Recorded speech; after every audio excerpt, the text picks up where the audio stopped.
Honorable scholars, respected brothers, elders, and esteemed sisters, it is indeed part of the short-sightedness of man that he only reflects over the apparent and forgets the hidden. He tends to focus on the visible and ignore the invisible.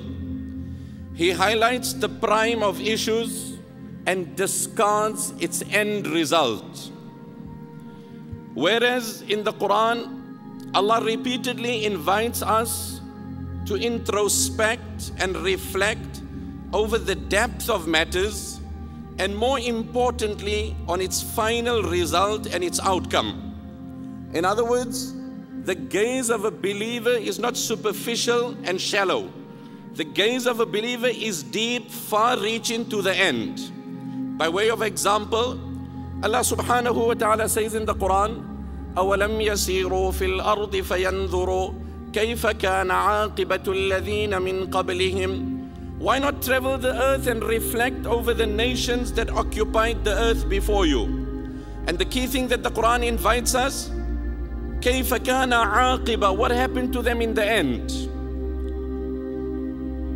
To be relevant with the happenings of the world today, we have the Eurozone crisis, Greece, Spain, Portugal, Hungary, and heaven alone knows what happens beyond.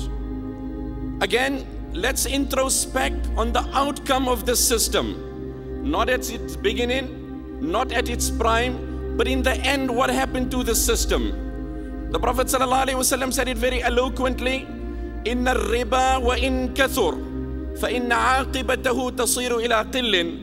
Verily, a system, the lifeline of which is interest and usury, will inevitably bring that nation down to poverty and penury.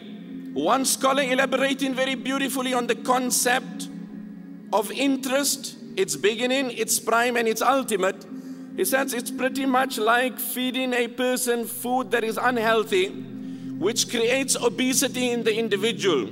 Apparently there is growth, there is development, but that is obesity setting into that individual, and that would ultimately make him more prone and susceptible to so many illnesses and so many diseases. In the very same way, if we look at the system today, it is running on that very same system, and unfortunately, you and I that have the Islamic system in place, to counter this, we are hoarding this formula.